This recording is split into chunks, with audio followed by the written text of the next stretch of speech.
Hello and welcome to this special conversation. I'm Tim Kittel, National President of Speech Pathology Australia. I'm excited to be presenting to you from these incredible lands of the Wurundjeri people of the Kulin Nation. For me, working and living on the lands of the Kaurna people, it's been a while since I've been able to be here. I acknowledge the Wurundjeri people as traditional custodians and their special connection with land, seas and skies, and with a sovereignty that was never ceded. I acknowledge their elders, past, present, and those emerging into the future. Speech Pathology Australia is committed to a future in which First Nations people are able to access timely and culturally responsive speech pathology services.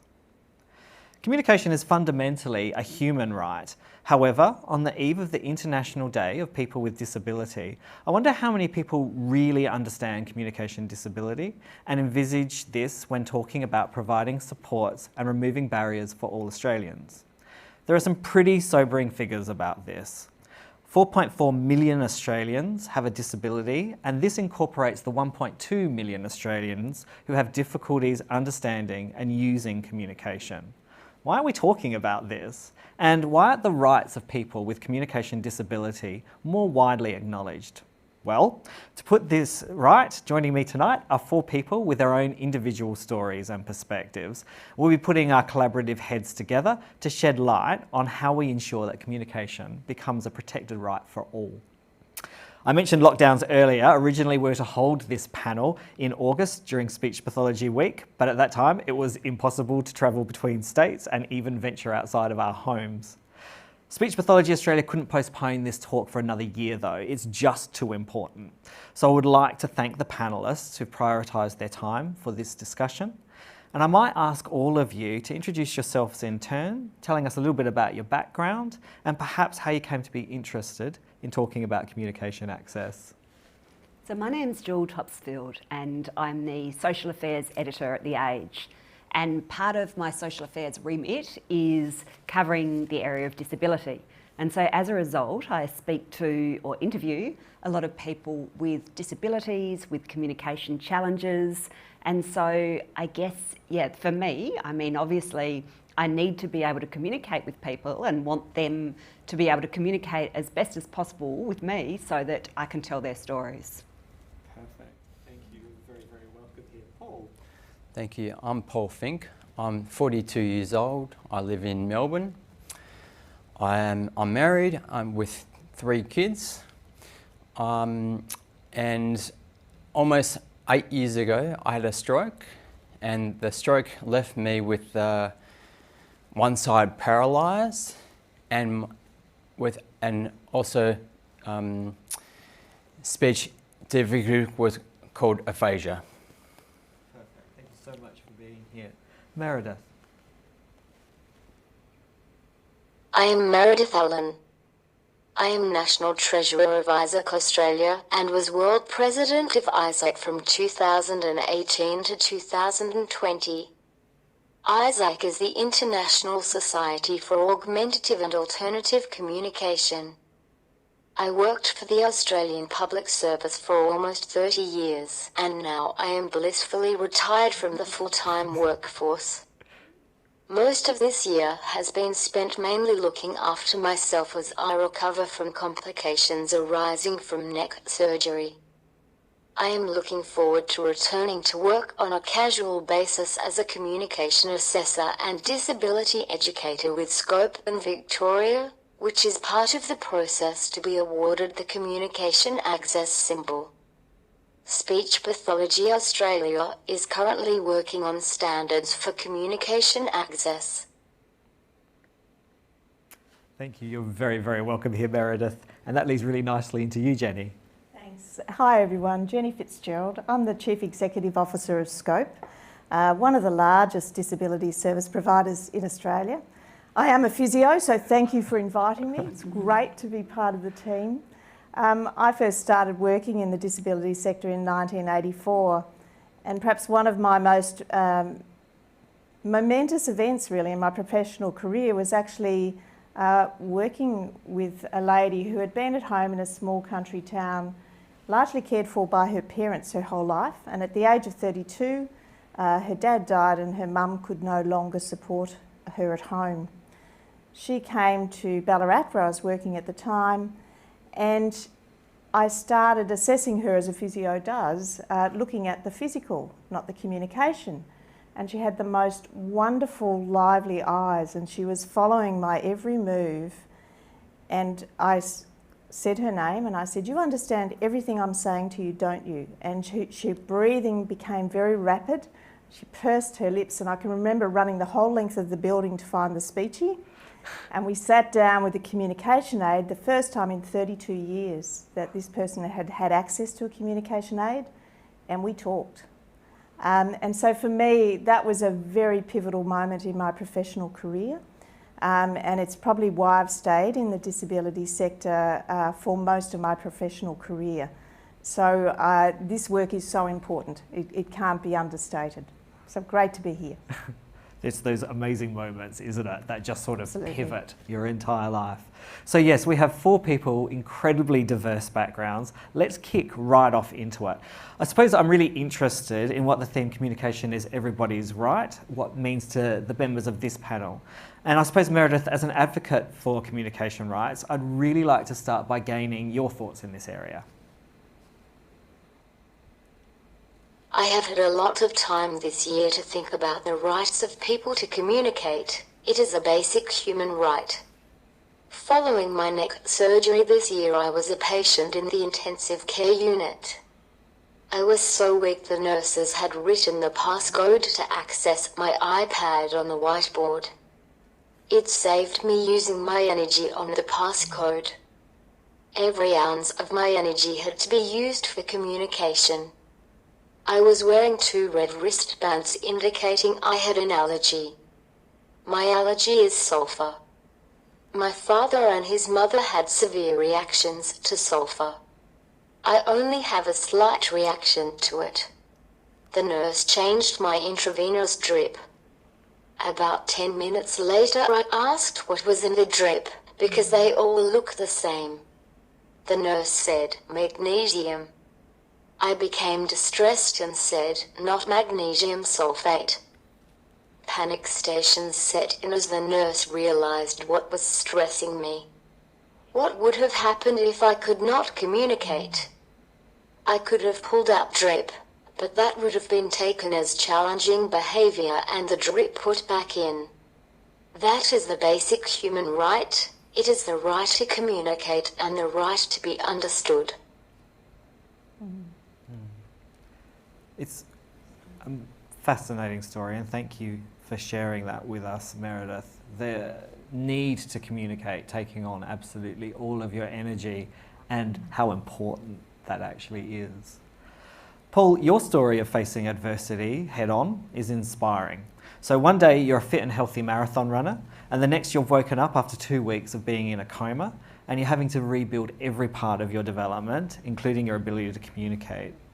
What comes first to mind when you think of the privileges that communication brings?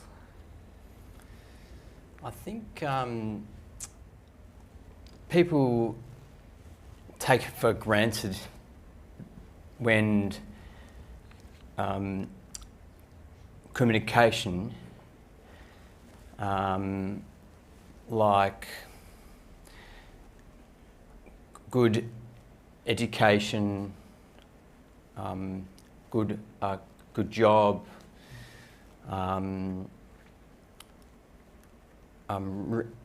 good written and verbal communication, and trying to find and applying for jobs. And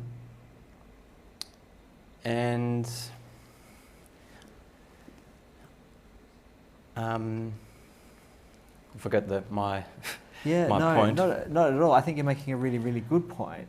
Education, jobs, all of those things give us power, really, I suppose. Yeah. And I suppose communication gives us power. Yeah, I'm very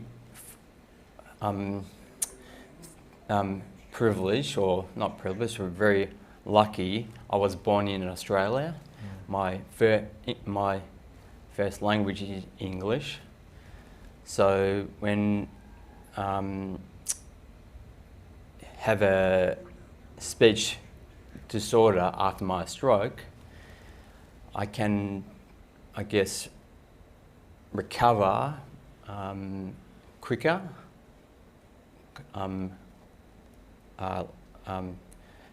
relative to, I guess, immigrants who are coming to Australia. Yeah. I'm very fortunate of that. Yeah, absolutely. My understanding is when you had your stroke, Paul, you started right from the beginning, you know, really pulling together what it was to communicate. What becomes a struggle when one acquires a communication disability later in life? Yeah, I guess actually talking is a struggle. Yeah. My words is not automatic. And at my recovery initially, very hard to struck my words in order, or and also like little things to ordering coffees or food, ring up the bank or whatever, was difficult. Yeah. And other things like I struggle with numbers. So if, for example, you said your phone number with a, I guess, normal speed, Yeah. I can't keep up. Right. So yeah, so Yeah. my aphasia issue, but yeah. Yeah, thank you. Jill, you're social affairs editor at The Age, and so you must come in contact with people from all walks of life all the time. When it comes to interviewing and writing about disability, and particularly people with speech and language difficulties, how do you approach this? So first of all, I'd say that it's a work in progress, and I feel like I'm learning all the time from the people who I interview, and I don't always get it right, and I can always improve. I think one of the things, I'm working on a podcast at the moment, and I was horrified because I listened back to myself, and mostly this is because I'm a print journalist and I can usually hide behind the fact that my questions aren't actually published. This is what my questions sound like. So, you know, sort of like, yeah, sort of, did that make you feel, you know, and I think that I've really become aware when I interview people with speech challenges or communication challenges, that that's not good enough, that I need to be much more clear. I need to ask really like questions, concise questions. And I know, you know, I think when I was interviewing Paul, I did one of those sort of rambling questions, and he said, "I'm sorry, I just don't know what you're asking me." And it was because it was such a poorly worded question. So part of it is that. Part of it is just taking time. I think more and more I've been reading more and more about disability, and really that nothing about us without us. And so I'm thinking more and more often when I interview someone with a communication challenge, what they'll want to do, and I completely understand this, is have an advocate with them, or the advocate will want to be there, or, you know, maybe a public relations person for a particular organisation, or a carer or a parent, or but the thing is then that often what happens is that that person will end up speaking for the person. And I'm really mindful now of trying to avoid that happening. But I actually had a classic example. As you said, tomorrow is International Day of Disability. And I was at Australia Post at their North Melbourne Redistribution Centre, and they were talking about their push to employ people with a disability. And so they'd lined up several people to speak to. And one woman, she was 19, the poor woman, she'd just started, she'd been in this role for 3 days. She had developmental delays and problems with auditory, or challenges with auditory processing. And so of course I was firing off these questions at her, and she was sort of looking, you know, I could see her eyes widen. And I really didn't do very well in terms of interviewing her. And then afterwards I rang her and I said, "Do you think maybe you could write write down some answers to questions, and she sent through this sort of wonderful, exactly what I had been, trying and failing when I was speaking with her. So I think it's also about thinking laterally sometimes, and when one method of communication clearly isn't working, trying again, and then always giving the person that I've interviewed, showing them or reading back to them, I guess, what I've written, or how they've what context we've used in the podcast, so that they have a sense of authority over, yes, this is what I was trying to convey. Yeah, absolutely. And of course, Paul, you run a podcast as well. There are so many ways in which people communicate. It's important that we do get our words across. We like to feel perhaps that communication rights are already recognised in Australia. We sort of think that because we're well-intended people, we are able to meet communication needs head on. But actually, the Australian Bureau of Statistics indicated that in 2015, 1 in 12 people with disability experienced discrimination of some sort. So that's over 281,000 people reporting this, and I suspect that really that number is a lot higher than that. Meredith and Paul, I'm really interested in what your reaction to this statistic is. Perhaps I'll start with you, Meredith. The Australian statistics also suggest 1 in 3 people with a disability say their consumer needs are often unmet. Communication is vital to getting basic needs met. Another alarming statistic is that 44% of Australians have basic literacy skills. As a person who relies on the written word to be interpreted and understood, I can believe this statistic. So many important things are missed or go by the wayside. 7 weeks ago I was in hospital again for a short time. The admission documents I had emailed to the hospital had somehow been lost. I have 4 peg feeds a day which had been outlined in the document I had emailed. The hospital dietitian had told the nurses on Friday afternoon that I had 3 peg feeds a day. The dietitian was looking at my June records. I was arguing with the nurses that I needed the 4th feed as I was dangerously underweight. The nurses both took this as I want to be weighed. So I was weighed.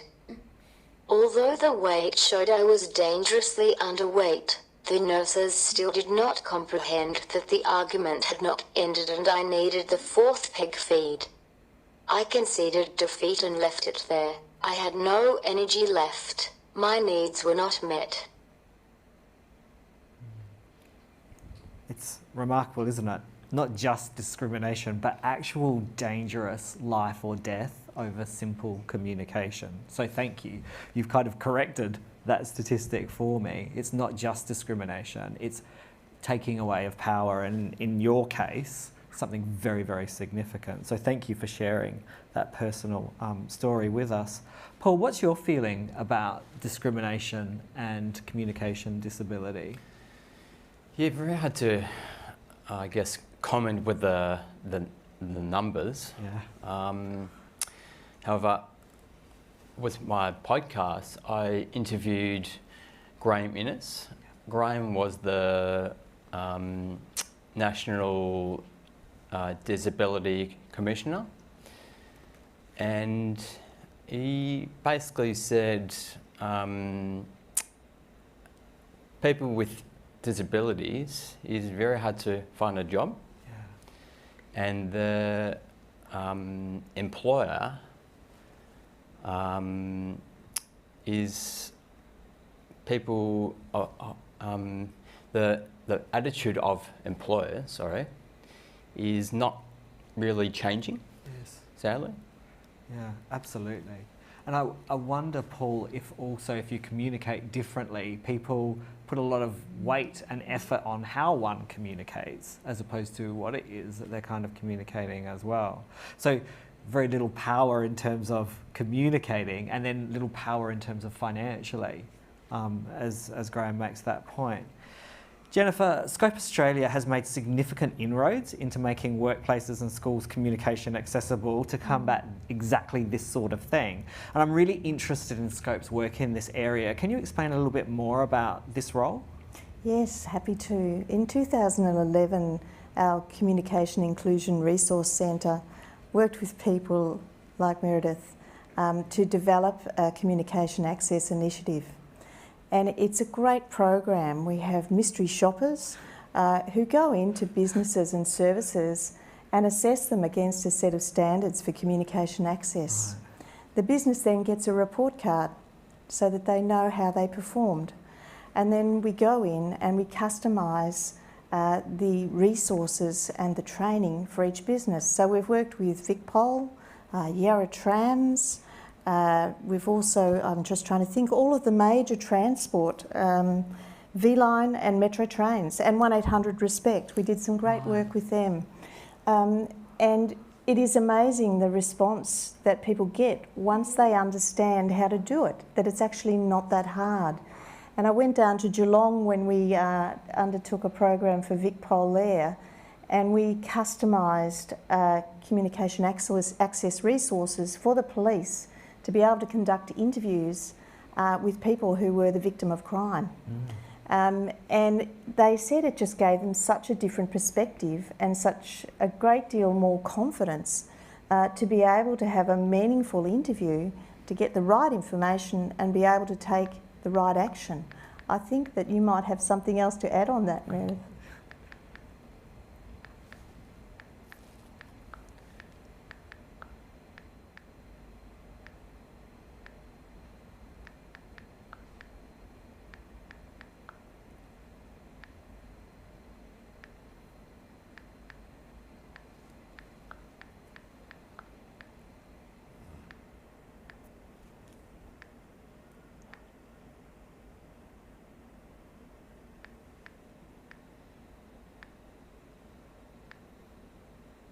And the resources are being used with people from non-English speaking backgrounds. True, that's absolutely true. Yeah, so it has had multiple benefit, not just the original intended benefit, but for many others. We're also using some of those resources now in aged care and people who may have dementia.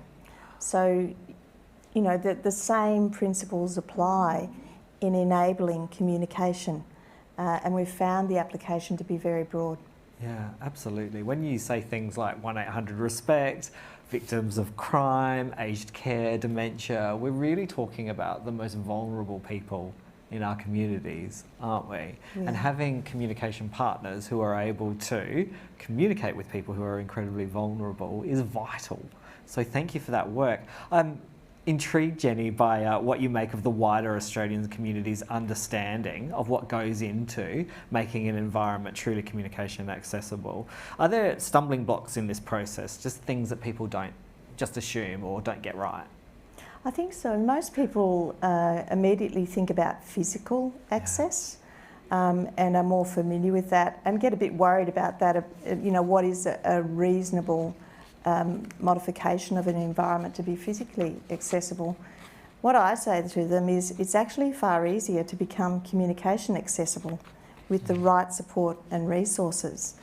And I've actually spoken to universities, you know, where to become fully physically accessible is going to be a real challenge for them. But my goodness me, they can become communication accessible. But what we've found is a lot of it goes really to societal attitudes, community attitudes, and I think presumptions about what it means to communicate with a person who uses an alternative form of communication. I find people completing sentences, interrupting, speaking on behalf of, making decisions for, and it's not acceptable. It's not acceptable. There are ways to support people to participate fully and have autonomy and control of their own lives and very clearly articulate what their expectations, wishes and aspirations are. Yeah, it ties so strongly into what you were saying before, Jill, doesn't it? just being able to meet people and give them space to communicate so that you can actually really hear their message. Meredith, back in June 2019, it was a time when we could fly places, we could like go places, right? These were the glory days. And this was the last time that Speech Pathology Australia and the International Communication Project and you teamed up. You were a speaker at a side event at the United Nations Conference of State Parties on the Conventions of Rights of People with Disability in New York. And this actually was the first side event specifically focusing on communication disability. I'm really interested in what your message to the UN was and how you felt you were received there. Regrettably, there is no international symbol for communication access. We are little by little working on that. Why has communication taken so long to get on the United Nations disability agenda? I was honoured to be asked by Speech Pathology Australia to be part of the presentation team. I was confident in my words and made every word count. One of the statements I made was, should cost be the factor that prevents some people from having a voice? Can having a voice ever be too expensive? When I requested funding for a new iPad, I was refused and told quite bluntly it was a computer, not assistive technology. This statement especially made people comment because I was being denied access to communication and I was world president of AEST. Wow, that's remarkable. I don't even know how to respond to that. That's kind of shocking that somebody wouldn't recognise a communication device for what it really is once you take it away from somebody. We've got a question for the panel from Harriet in Balmain. Harriet's a speech pathologist. She's been working for over 30 years. She strongly feels that communication still isn't seen as the priority that it should be in early intervention. And she recognises that often years are spent on trying to develop verbal speech for young people when actually other methods of communication would be better. Too many children, she feels, begin school with little to no verbal language, no alternative methods being put in place, and as a result, children are being placed in an incredibly passive and vulnerable role. They respond only minimally, and they risk having their capacity to learn language taken away from them. And then, of course, this again takes away their right to express themselves as autonomous human beings. Harriet wonders, what is it that we have to do as a society to change this situation so children have access to appropriate early intervention for communication? And Meredith, again, I might throw to you for your first thoughts on this. I love Harriet's question too. Yes, early intervention with children who have communication needs certainly gives them a head start in life. Unfortunately for most of these children, they have to wait for a diagnosis, and then parents have to know what to ask for and how to access the services they need.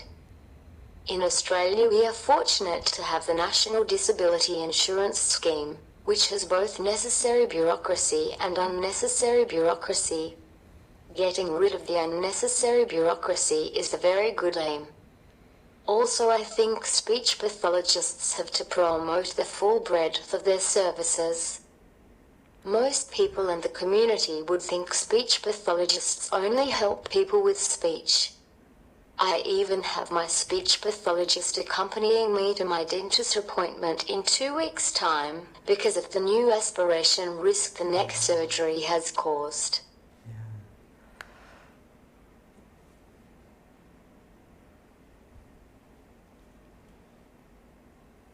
Thank you for that, Meredith.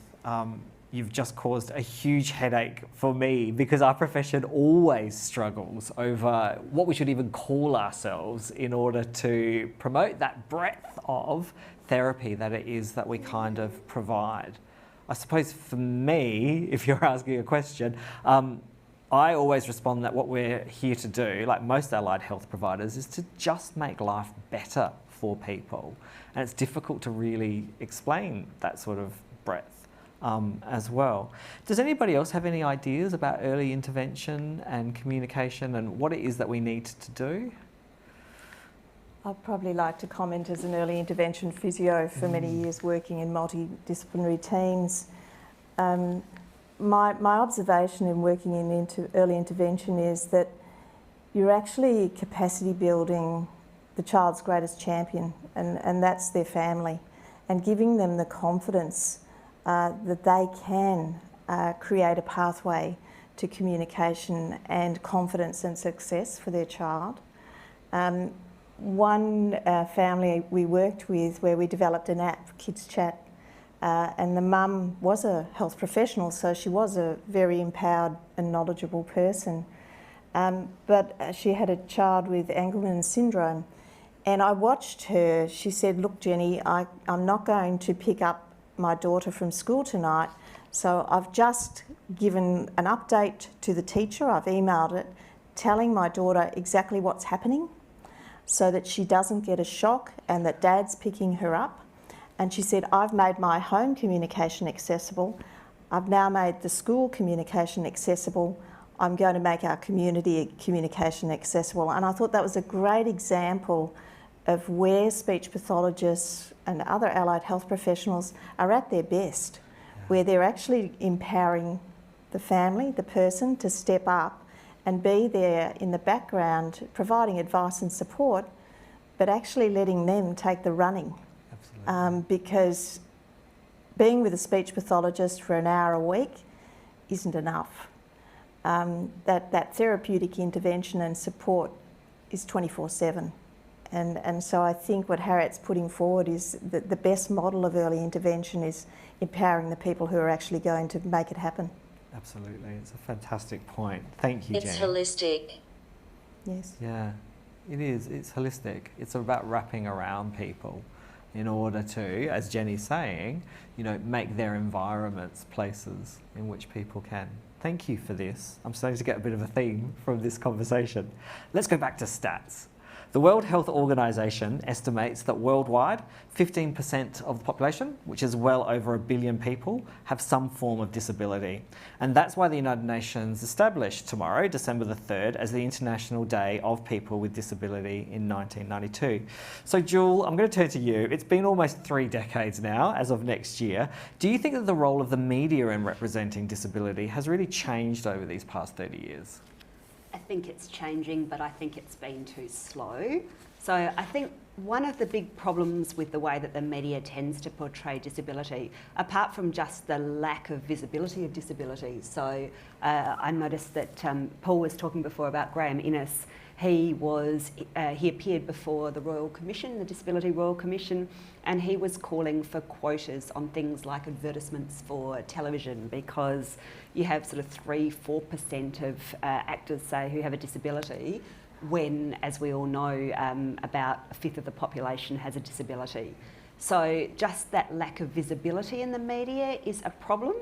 And then I think that there tends to be these tropes. So one is the victim. So a person with disability is someone who has to be pitied. They suffer from a disability rather than live with or have a disability. Often there's this sort of hope that there'll be some miraculous medical cure. I think that is a problem. And the other trope, of course, is the inspirational, this person is an inspiration just because they have a disability. And I think the person that I learnt the most about in terms of that was Stella Young, who was a fantastic disability activist. And she talked about, she self-identified as a CRIP, like she owned that word, CRIP. And she talked a lot about sort of what she called inspirational porn. And she said, just because I have a disability doesn't mean I'm aspirational, and that she wanted to be written about and to, as someone who lives a normal life, and the fact that they have a disability doesn't make them inspirational. So I think about those things. I don't pretend I always get it right, but, I hope that the media is starting to think about those, and to realise, and I mean, some people do it really well. So for example, Stella worked for Ramp Up at the ABC, and that was specific disability media. I thought ABC Life, which isn't funded directly anymore, but they did a great job of just people with disabilities. They weren't interviewing them because they had the disability or about the disability, but they just happened to, you know, interview someone or feature people who just happened to have a disability, and it just completely normalised that. So I would say that I think most of the media still has a long way to go, but, you know, it is something I think about a lot. Yeah, absolutely. I think the one program that I love in the media is Play School, which I think actually for very, very young children actually showcases people with disability interacting with children and interacting and communicating in a particular way. And I just hope that, you know, the rest of programming and the media sort of follows that and particular example. Love on the spectrum. Oh yeah, think, of course. Yeah, yes. I think we're seeing more. Yes, and we're seeing people as opposed to diagnoses, potentially. So hopefully it doesn't take another 30 years before we do really start to become aware of people with disability being a part of our community. They always have been. Let's use our imaginations a little. I want to pick up on something that Jenny was saying a little bit before about public venues and how easy it is to make them accessible in some way. And these days it's unthinkable that a public venue would be inaccessible for anybody to sort of get in and out of, or any sort of physical support that they sort of need to access all of those environments within that physicality. I wonder if we could have our way, what would we insist needs to be in place for all public spaces to make them accessible for people who benefit from communication supports? Is that too tough a question, a tougher thing to ask? Jenny, I'm really hoping it's not. So I'm hoping to get your take on that. Yeah, I think it is absolutely possible, and there's a lot of research and good practice already out there. And if you even think about wayfinding, you know, even through coloured walls, we use lines, but also using alternative forms of messaging so that people can wayfind. And that's not new. And it's interesting how slow we've been, really, to adopt and adapt to help people. And that's been part of the work that we've done with V-Line, for example, where we established alternative ways of people wayfinding their way through the system to get from A to B. And it's been enormously successful. And it wasn't that difficult to do, really. So I think that it's part of what should be forward planning of good public policy, good policy for the built environment, and good policy for building accessible cities. I think it's entirely possible. Yeah, absolutely. Do you think that it's one of those positive feedback loops, that if we actually make a place communication accessible, then we will see people who are accessing communication at those places and will become more mindful in that place? Is it something that we need to be working on at the same time, do you think? Yeah, look, I think if you go down to catch a train, have a look. People probably aren't even noticing that those things are there now. Right. And, you know, in V-Line, all of the staff on V-Line are trained around communication access. So even if you went up to make an inquiry about a train, they've actually got the tools and resources to help you get the information you need to make the trip you need to make. So if you actually look around you, it's starting to happen. It's just if you're not sensitive to it and you don't need it, you're not necessarily seeing it. And perhaps that's a failure on our part in making it more overt to the public in general, to say, look what this does, look how easy it is. Yes. This person is now moving independently in the community when previously they might have had to have someone with them to do so. Yeah. So it is there, perhaps we need to elevate it more to people's awareness. Absolutely. Meredith, I'm just aware that you've got something to say, so I'm going to give you space to be able to do that, just so that you're not typing away.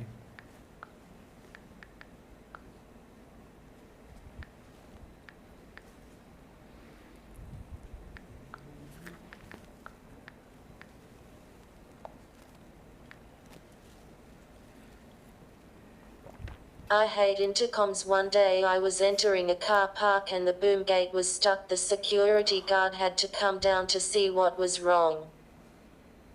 Oh yes, of course, yeah.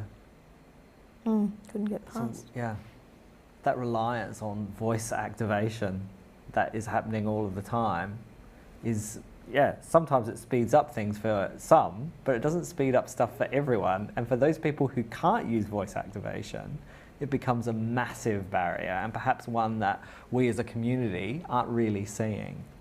Thank you. We've got another question from the field. I don't even know who to throw through from this, so we're just going to have a four-on when it comes to this. Gaynor, who's a speech pathologist from Brisbane, and actually my predecessor in this role, is asking what actions individual people can do to ensure that communication becomes a right for us all. Does anybody have any ideas? I think, first of all, accept it's a right. It is an absolute right. And I can tell a true story of an ex-director of Scope who uses communication, alternative and augmentative communication, and he goes to the Supreme Court every day. He's a very bright man, and he loves to sit in the court and listen to the cases.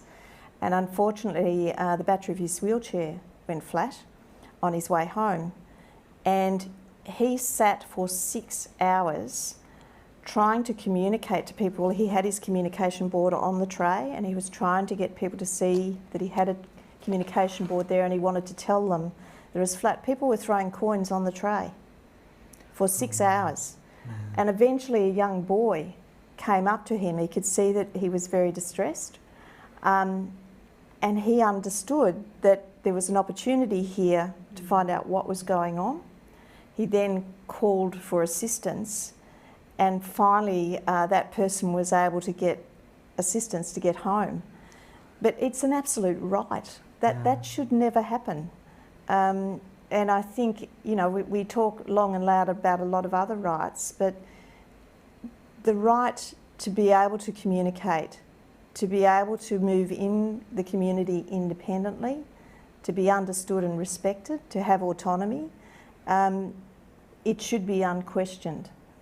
And I think we need to be more powerful in our advocacy, frankly, in those terms, not be apologetic remotely, but actually advocate very strongly that it's a right. It's a right to equality. Absolutely. And it's a job for everyone, I think, in terms of recognising that everybody has thoughts and feelings. They just process and then produce them in slightly different ways. Okay. Thank you so much for that. As we've mentioned, tomorrow is the International Day of People with Disabilities. It's been 19 years since the United Nations enshrined this day, and yet we still clearly have so much more work to do in order to shed light on how communication is a fundamental human right. I would once again like to thank our panellists tonight for sharing their insights. And I feel like we've helped the 1.2 million people in Australia with a communication impairment be seen and take a step forward. On behalf of Speech Pathology Australia, we give our thanks to Jill Topsfield, Paul Fink, Meredith Allan, and Dr. Jenny Fitzgerald. And thanks also to all of you who are watching along. Have a good evening.